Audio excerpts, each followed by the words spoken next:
Speaking with Ian Bryce, whose 30-year producing career includes Transformers, World War Z, Saving Private Ryan, Almost Famous. Ian, can you talk about your specific role on these big budget movies like Transformers and World War Z? As a producer, what is the job that you do? I think the producing role these days is to help the director and the studio and the rest of the filmmakers come up with the best approach and the best images to make the best film possible. I don't think it's a truck at all.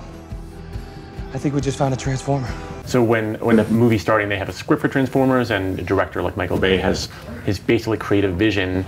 Is it your job kind of to figure out how to implement that vision and make it possible? And if so, what sort of steps would you be taking? Usually the first step is an idea. Either it's an existing script or it's an idea for a script. Mm-hmm. So in our case, it was an idea for Transformers 4. Mm-hmm. And that idea then got written, by Aaron, with Mike, helping him.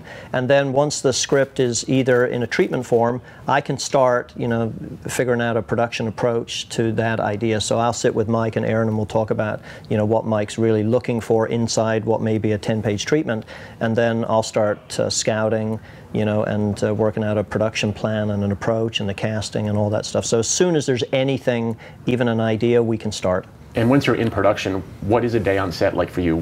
What kind of things are you doing? Well, it's loud and crazy and ever fluid and ever changing. So I'm out there, with Mike by camera all day, every day. I mean, sometimes I'm in the trailer doing calls and stuff, but you're out there helping, just manage the day-to-day process.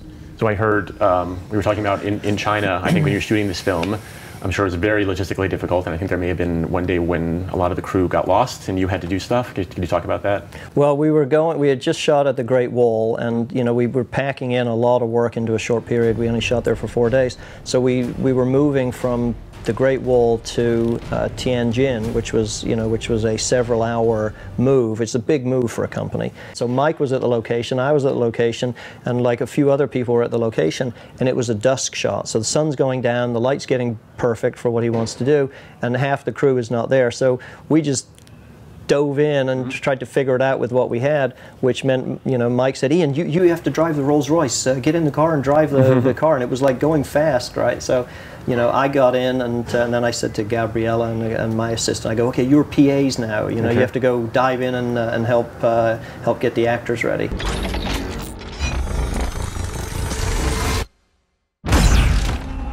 So you're working on these movies that hundreds of millions of people see, gross billions of dollars around the world, very, very popular.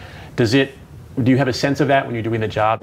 Well, when you're working on a franchise picture, you have an expectation, that people are excited about the movie and are going to go see it. When you're working on a one-off, let's say World War Z, for example, you don't know, what the audience is going to think until it's out there. So, yeah, it's a responsibility, to work on a franchise picture because, you have to treat the characters carefully and with respect because there's history and expectation. So, yes, we take them very, very seriously and try to be faithful while at the same time updating and injecting, the material and the characters, with freshness, so the audience stays excited. You're trying to protect your family. That's admirable. I'm trying to defend the nation. From alien war, we've had a taste of what that looks like, and we are not going to tolerate another.